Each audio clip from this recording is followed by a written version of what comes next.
When the Founding Fathers wrote the U.S. Constitution, they emphasized that freedom of speech, like freedom of religion and the right to defense, is an unalienable right. The Founders also affirmed that unalienable rights are not granted by any government or human entity. Unalienable rights are a gift from the Deity and thus cannot be revoked by any government or human entity.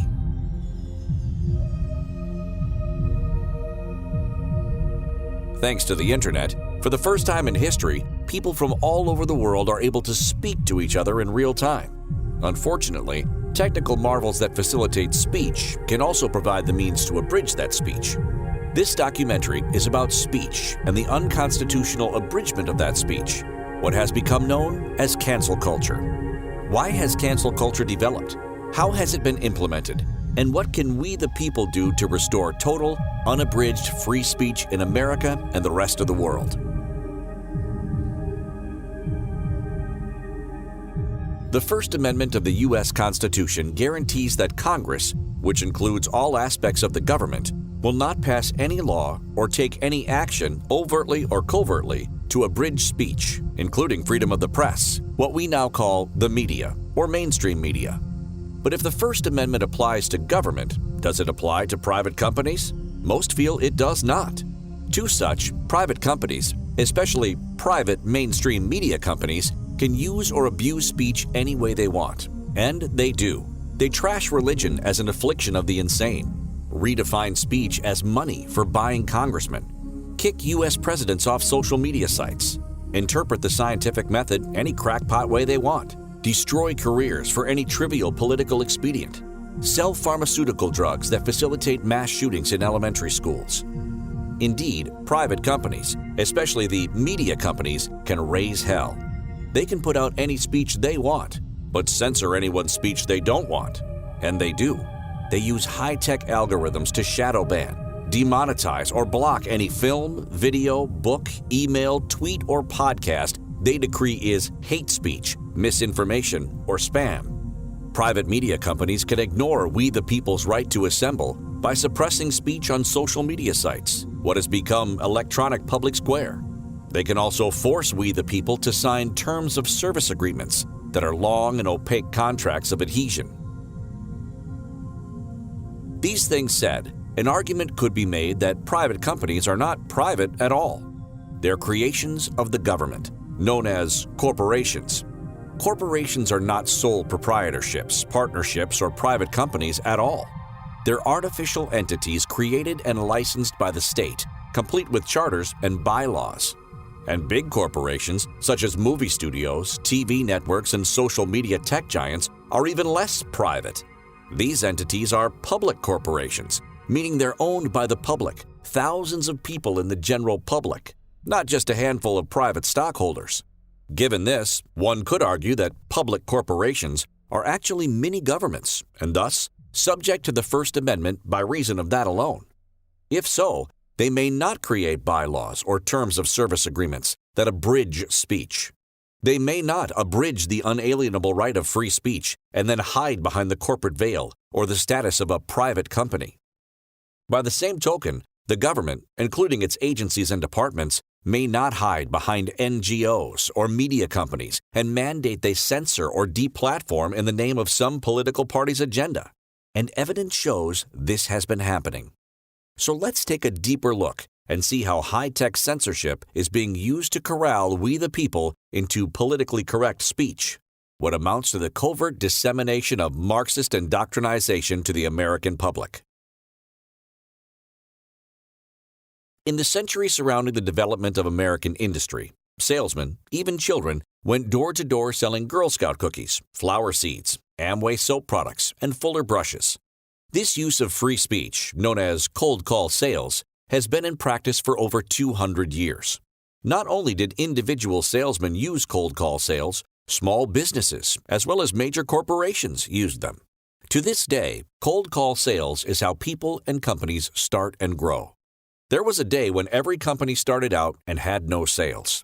That company had to take the initiative and reach out to someone and ask them if they wanted to buy their product. They had to cold call sell. They had to use unsolicited speech to reach out to a potential buyer.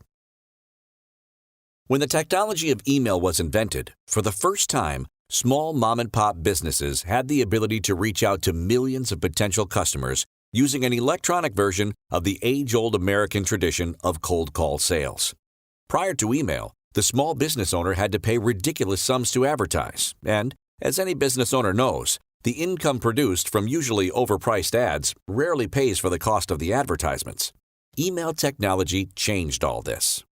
Rather than paying thousands of dollars to reach just a few hundred eyeballs, mom-and-pop businesses across America could now send out a few thousand emails for just pennies. Instead of buying advertisements and TV spots from ad agencies, newspapers, and networks for usurious, unconscionable prices, small business owners could get actual results from cold call sales through inexpensive email. But inexpensive email was a technology that also enabled competition, a sin to the socialist mentality. Yes, consolidated big box stores, mainstream media, and internet distribution monsters were exposed to increased competition from the 32 million mom-and-pop businesses that could now compete due to inexpensive but effective email marketing campaigns. Is it thus any surprise established corporate America, Madison Avenue, and especially the mainstream media ganged up on the mom-and-pop businesses and vilified cold call sales done by email? To do this, a new word was invented: spam, what could be short for psycho people against mail, or people known as spamophobics. Spamophobics were the first to adapt a practice in Hollywood, known as unsolicited submissions, to email. An unsolicited submission is any material, usually a manuscript or screenplay, that's submitted to a Hollywood agent, studio executive, or publisher without permission. In other words, an unrepresented writer can't just send in their first screenplay, even if it's Casablanca or Gone with the Wind. They have to wait until the studio executive or agency asks them to send it in. Of course, no agent or studio exec is ever going to ask, because the whole idea is to screen out unsolicited submissions. In other words, minimize competition. The idea that millions of new and original content creators around the world would compete with Hollywood's bevy of 47 studio-approved union writers is anathema to Marxists in the mainstream media control group. So the practice of rejecting submissions on the grounds they are unsolicited prevailed, and eventually set the groundwork for today's cancel culture. Now, any unsolicited speech is not only rejected, it's vilified. Cold call email is unsolicited speech and branded as so-called spam. The dog is mad, so we need to shoot it. But since when does speech have to be solicited? Isn't speech an unalienable right? A right given by the Deity? Since when does one human being have to get permission from another human being to speak? The whole idea is preposterous. Yet the unsolicited speech meme has been institutionalized by the Hollywood-driven mainstream media and enforced by what could be called speech police. Speech police, Hollywood-bred guardians of morality and ethical conduct, have now spread to the New York networks and Silicon Valley social media companies, as well as Madison Avenue advertising agencies and their corporate clients. So when the speech police say they hate spammers, they are, in essence, saying they hate competition. In other words, they hate capitalism. This is the real reason speech police vilify email as spam. They don't want capitalism to survive because they know that cold call sales built the American middle class, the engine of capitalism. In essence, spam built America. Now that we have seen two key ways censorship has been institutionalized, by hiding behind private companies and by vilifying email as spam, let's take a look at the history of censorship and how it's evolved. Down through the ages, censorship has evolved from crude overt tactics to sophisticated covert tactics. For instance, 2,000 years ago, Jesus Christ was censored on a cross for teaching people to love and forgive each other. Then, 422 years later, Giordano Bruno was censored at the stake for teaching people that the earth revolved around the sun. Eventually, less brutal forms of censorship were used, a favorite being excommunication, whereby an offending parishioner was forced to disconnect from his family and friends. These forms of censorship have been popular throughout history. Yes, human beings did their best to shut each other up with the limited technologies of the day, but it took modern technologies to really shut people up. Possibly the most modern was the invention of the motion picture camera in 1891. After this, the censorship game took on an entirely new dimension. Today, whereas it costs about 60 cents to mail a letter and less than a penny to send an email, it costs $100 million to produce and market a feature-length motion picture. Given this, present-day Hollywood movies are the most expensive form of mass communication yet devised. The U.S. Supreme Court, in its decision of Burston v. Wilson, puts it this way: the motion picture is a significant medium for the communication of ideas and an essential part of our democracy. It follows that, if the motion picture is a significant vehicle of speech, the motion picture industry is in the vanguard when it comes to both the expression and evolution of culture. In other words, Hollywood leads the culture, and politics is downstream from culture. It should thus come as no surprise that one of the oldest and most famous speech suppression technologies is the Hollywood blacklist. A blacklist is an unwritten list of people that studio executives and agents use to facilitate their crimes of favoritism, cronyism, and nepotism. In other words, blacklisting is reserved for talented loose cannons such as Orson Welles and Mel Gibson. Thus, as we move through Hollywood history, it's easy to see that the potentially incorrect speech that can be delivered by $100 million feature films to massive audiences needed to be carefully controlled in more ways than mere blacklisting. After all, allowing millions of people across the world to watch movies that promoted nasty ideas like capitalism, competition, free markets, nationalism, or any kind of non-socialist, non-Marxist political, economic, or cultured speech could never be permitted. This is why Hollywood pioneered many of the early speech suppression technologies that have been passed down to television and social media companies of today. But exactly what was the evolution of speech suppression? To answer this question, we must take a look at the early internet and how freedom of speech flourished at first. From the early 1990s to the mid-2000s, the violence, hate, and Marxist propaganda of Hollywood movies was largely absent from the internet. Even though early technologies of speech suppression, again, what would evolve into cancel culture, came from Hollywood, it took major studios a long time to expose their multi-million-dollar motion pictures to the internet.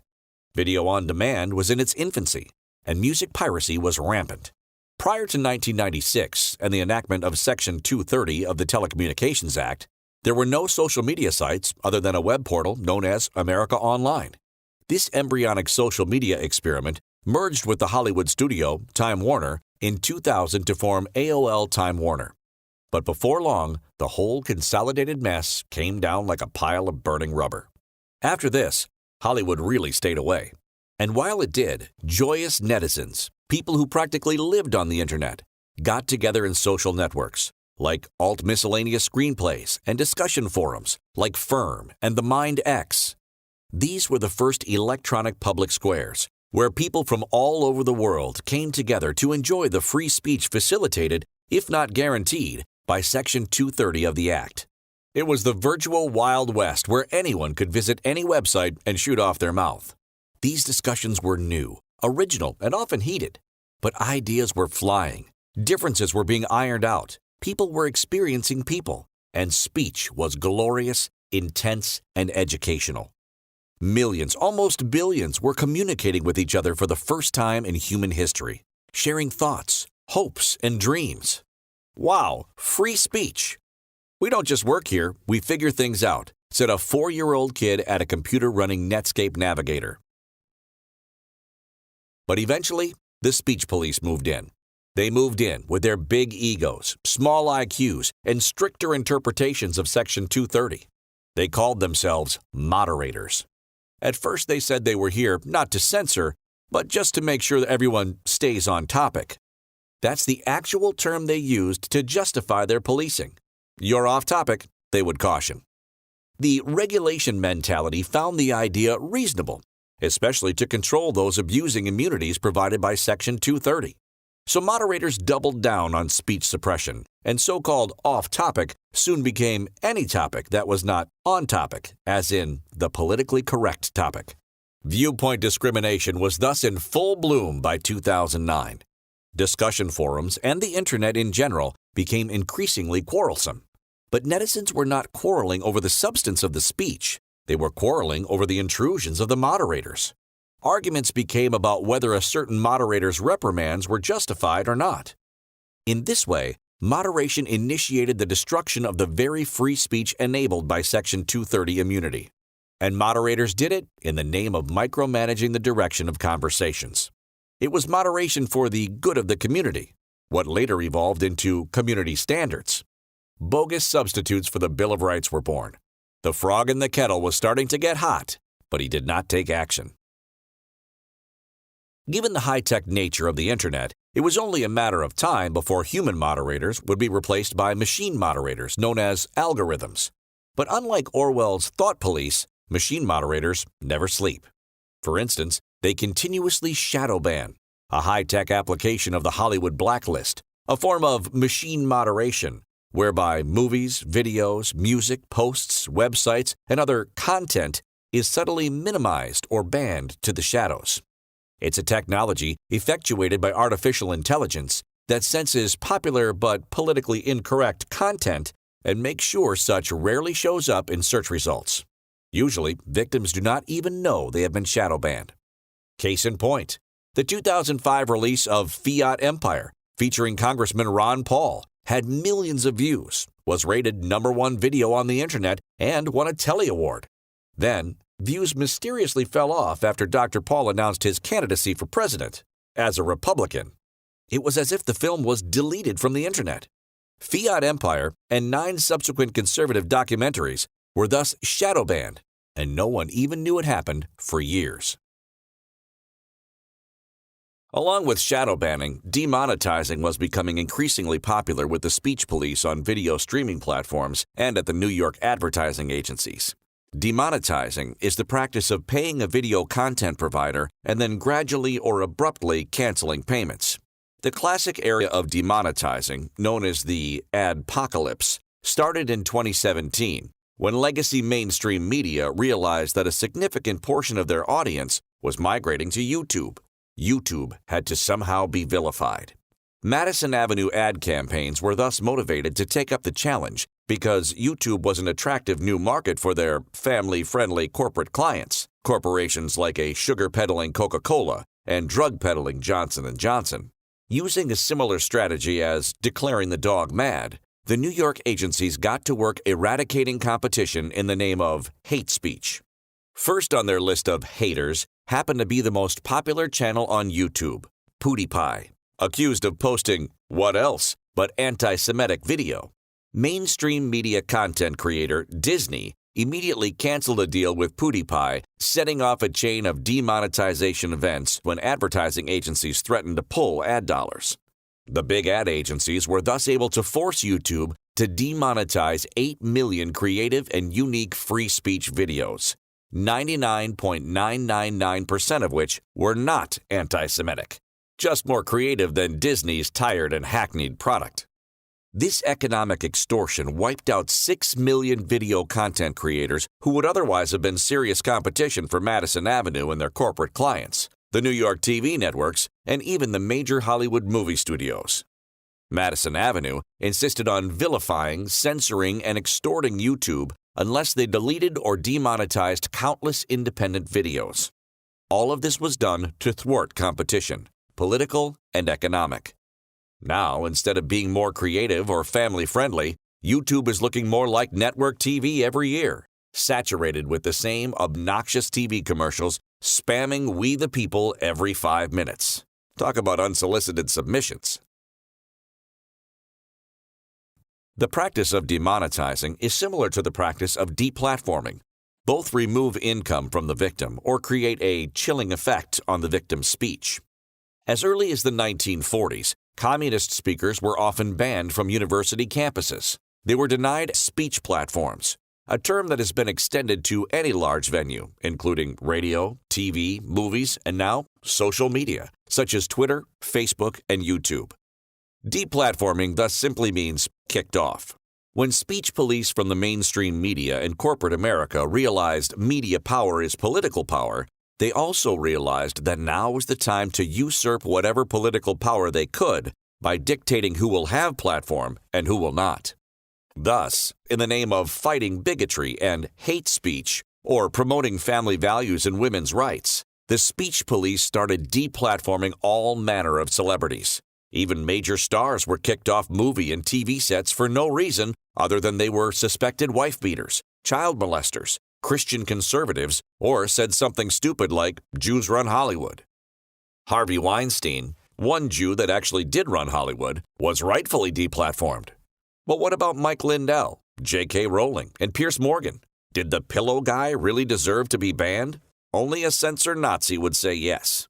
In short, we the people experienced the pinnacle of free speech abridgment when the President of the United States, Donald Trump, was banned from Twitter. Didn't we learn anything from the Supreme Court case of Marsh v. Alabama? Or were agencies and NGOs in the government and deep state telling Twitter who to deplatform and what to censor? Hopefully, Texas House Bill 20 will remedy violations of the First Amendment like this and be an inspiration to other states. Let's take a look at how even regular people who just send emails are now being deplatformed, what's known as blocking. Earlier, we saw how speech police have vilified email as so-called spam. We'll now take a look at how technology has enabled speech police to not only abridge email, but eradicate it entirely. The technology is known as blocking, and it comes in two flavors: machine blocking and human blocking. On the early internet, only humans could block. If someone sent you an email you didn't want, no problem. You just clicked on the unwanted email, and the email app on your personal computer would send the email to a kill file, what we now call a junk mail file. All future emails from the unwanted sender would thus be automatically blocked by you on your personal computer. You, not the speech police, were in control of your email communications. Today, machines do much of the blocking. AI algorithms control and block personal email communications without your authorization or knowledge. Case in point, if your mother is using Gmail and your email has been blacklisted, all of your email to her will automatically be routed to her junk mail folder. Your mother will never know you wrote. She may even die thinking you never cared. In other words, a billion-dollar corporation 1,000 miles away unilaterally decided what emails your mother will see and what will be blocked. But what if it's not your mother? What if it's your business associate or a lawyer that's being blocked? Is this not invading the attorney-client privilege? And worse, what if Google blocks your doctor, exacerbates an emergency, and someone dies? This is why tampering with the U.S. mail is a federal crime. There can be serious repercussions when speech is blocked. If so, why is tampering with the email not also a federal crime when, regardless of intent, the effect can be the same? Blocking, unless consented to and performed by the individual email recipient, is tampering with the mail and a serious abridgment of First Amendment speech. That such abridgment is done by a Section 230 protected private company should not confer immunity. When corporations like Google, Spamhaus, Spam Assassin, Bog Filter, DSpam, PopFile, and SpamPal take it upon themselves to unilaterally decide what email content is consensual and what email is so-called spam, it can have serious, if not fatal, consequences. This kind of super blacklisting and IP blocking is nothing less than mass global censorship of human speech. It's Marxist-styled central planning of worldwide email communication by speech police hiding behind governments and their alter egos, public corporations. Human blocking, when done by an individual on his or her personal computer, is okay. But blocking is not okay when it's done unilaterally by a machine moderator at some billion-dollar corporation 1,000 miles away. It's time we the people demand all government-derived entities, their agencies and departments, including public corporations, FBI, CIA, NSA, DHS, deep state apparatchiks, and so-called private companies and NGOs, stop tampering with the mail, email, and the Gmail. Given the blatant censorship and blocking that runs rampant at large email service providers like Gmail, Yahoo, Earthlink, etc., it's no surprise that speech police are also operating at email marketing companies like Constant Contact, Fresh Marketer, GetResponse, GoDaddy, MailJet, SendBlaster, MailChimp. These companies, who live in terror of being blocked themselves by the large email service providers, defend their anti-spam policies by claiming the blocking is only about consent, not content. Your email was labeled spam not because it contains conservative, constitutional, or biblical content. It's because you didn't get consent from subscribers on an opt-in email list before sending the emails. In other words, speech police routinely hide behind circular logic shields. If your content isn't politically correct, no one consents to receive it because such content is spam. And it's spam because no one consents to receive it. The dog has been declared mad, and that's why we had to shoot it. With this twisted logic, it's no wonder rampant censorship continues across the net, while the biggest spammers on the planet are the mainstream media and their unsolicited content in the form of Madison Avenue TV advertisements. Ever see any insurance or pharmaceutical commercials? Until we the people wise up, the false accusation of spam will be used to shut down free speech as well as mom-and-pop businesses across America. Is the abridgment of a competitive marketplace of ideas good for a democratic or capitalistic society? Apparently, Karl Marx and the speech police feel it is.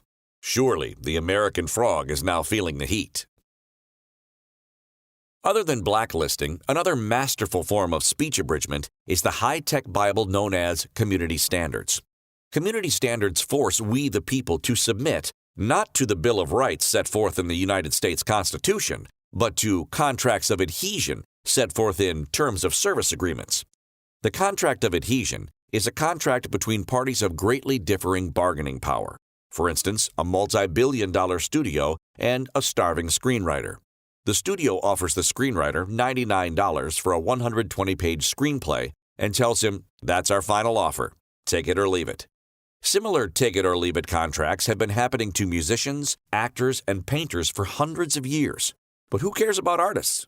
Now, contracts of adhesion are happening to millions of people when they confront a terms of service agreement. Suddenly, everyone cares. A terms of service agreement is that impossibly long and opaque contract you're required to click off on if you want to join some social media platform, such as Twitter. Unless you click, "I agree," you can't join. But once you join, the terms of service agreement allows them to treat you any way they want. If they don't like your speech, or you are Donald Trump or Jordan Peterson, they can kick you off the platform and dream up any nebulous reason they want. After all, they're a private company. They don't have to abide by the First Amendment, but you have to abide by their community standards. Welcome to contracts of adhesion. Take it or leave it. In the end, community standards are little more than justifications for the abridgment of free speech, because almost every person, political group, and entity has some pet reason they should be able to moderate speech. The list is long and pathetic, but includes the following. It could have altered the election. If it keeps Orange Hitler out. They are racists or bigots. They are domestic terrorists. They are anti-government. It's a conspiracy theory. It's for the greater good. It's homophobic or hate speech. They are anti-Semitic. They're selling snake oil. They're inciting violence. They're being intolerant. It's a military secret. It's misinformation. It's not politically correct. It's right-wing extremism. It's for security reasons. It's spam. It's top secret or a trade secret. It's not science or open to debate. It's unsolicited material. It's white supremacy. It needs to be fact-checked. And that catch-all reason, it violates community standards. What this list boils down to is simple. Speech that does not align with some individual, private company, or government's interests, values, cultural perspectives, and/or prejudices is fair game for First Amendment abridgment.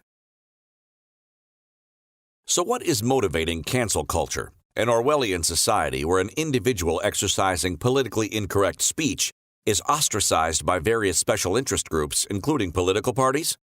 In a sentence, cancel culture is the steady contamination of Western culture with Marxist values, interests, cultural perspectives, and prejudices. It's an assault that started after the economic and political defeat of Leninist Marxism. A Marxist splinter group, known as the Frankfurt School, figured out a better way to bury Western civilization. They would translate economic and political Marxism into cultural terms, what would come to be known as cultural Marxism. They would then infiltrate academic speech centers in New York and California with endless books and lectures. The goal was to indoctrinate liberal arts college professors, get them to flirt with socialism, and then accept Marxist doctrine as a better way than capitalism and constitutional republic.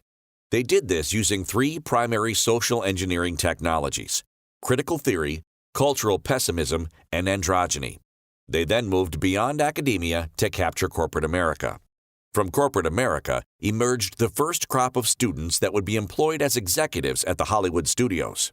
These would go on to greenlight the $100 million liberal, secular, Marxist movies that would corrupt American culture from the 1960s onward. This attack on American culture is known as the Long March through the institutions that are speech centers of the United States. In short, the Frankfurt School's Long March would proceed from intellectuals in academia to executives in corporate America to children at the movies. It's now marching through social media platforms in Silicon Valley and boils down to who controls the platforms, who dominates the speech centers of the cultural institutions. With the election of mainstream media celebrity Donald Trump, the cultural institutions went berserk. The speech police were matched at their own game and put on notice. Globalism is out and nationalism is in. Collectivism is out, individualism is in. This was not the Hollywood control group's plan. The speech police mobilized their arsenal, the U.S. mass media oligopoly, which includes the Hollywood-based movie studios, the New York-based TV networks, the mainstream media conglomerates, and the Silicon Valley-based social media tech giants. A challenge to the Frankfurt School's Long March would not stand. Just like the movie, Marxists in academia, corporate America, and Hollywood became unhinged. Their only imagined solution would be to stop debate, abridge speech, cancel culture, Western culture. So, here are suggestions as to how we the people can act to revitalize constitutional principles, free market competition, and respect for our Christian heritage. 1. The First Amendment guarantees that speech from any individual is natural and okay, if not God-given, so make it so. 2. Central management, blocking, censorship, and/or abridgment of speech, overtly or covertly, should be illegal, socially unacceptable, and/or considered immoral. 3. More speech should always be used to fight propaganda and abridgment, never less. 4. Individuals who can't debate or don't want to debate should be given the personal tools to block or attenuate speech they don't want. 5. Unsolicited blocking or banning should never be done or permitted by a central authority.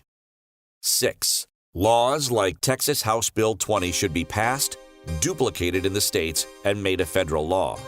It all boils down to this: when private companies, corporations, public corporations, or governments, or their agencies or departments, arrogate unto themselves the power to infringe speech directly or indirectly, overtly or covertly on media platforms or email, they are, in effect, trying to central plan and manage human thought. This is not what the Founding Fathers envisioned. As bad as it seems, the door is still open a crack.